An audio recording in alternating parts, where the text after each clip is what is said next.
अस्सलाम वालेकुम।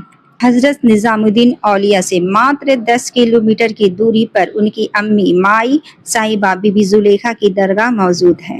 माई साहिबा जो उज़्बेकिस्तान से भारत आई थी, दिल्ली से लगभग 240 किलोमीटर दूर बदायूं में अपने शौहर ख्वाजा सैयद अहमद, दो बेटियों और महबूब इलाही हज़रत निज़ामुद्दीन औलिया के साथ रहती थी। जब हज़रत निज़ामुद्दीन औलिया की उम्र मात्र 2 साल थी तब उनके वालिद साहब का इंतकाल हो गया। उसके बाद माई साहिबा दिल्ली आ गईं।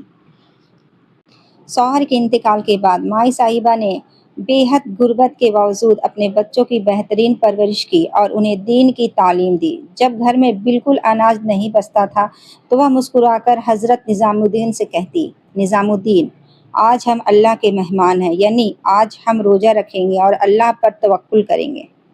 हज़रत निज़ामुद्दीन फरमाते हैं कि उन्हें इस बात में इतना सुकून मिलता था कि जब उनके घर में अनाज आ जाता तो उन्हें लगता कि वह अल्लाह की मेहमानी के दर्जे से महरूम हो गए हैं।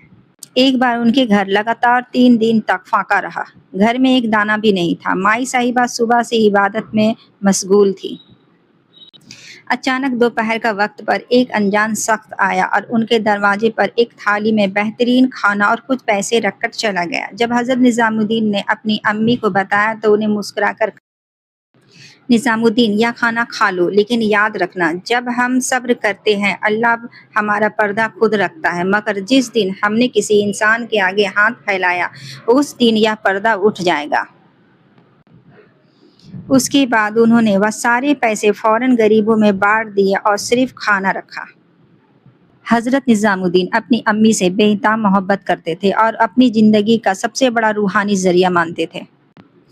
जब माई साहिबा का आखिरी वक्त आया तो हज़रत निज़ामुद्दीन उनके पास बैठे थे। उन्होंने बड़े गम के साथ पूछा, अम्मी, आपके बाद मैं अपनी हिफाजत और दुआओं के लिए किसके हाथ में अपना हाथ दूं?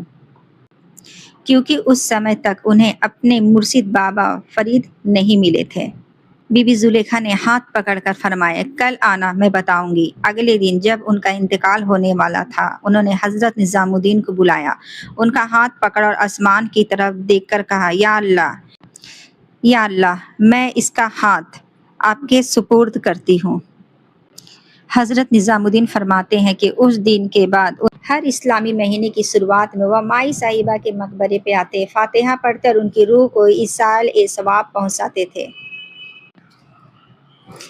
यह दिखाता है कि हज़रत निज़ामुद्दीन औलिया के दिल में माँ का मर्तबा कितना बुलंद था और उनका यह रिश्ता मौत के बाद भी ख़त्म नहीं हुआ था।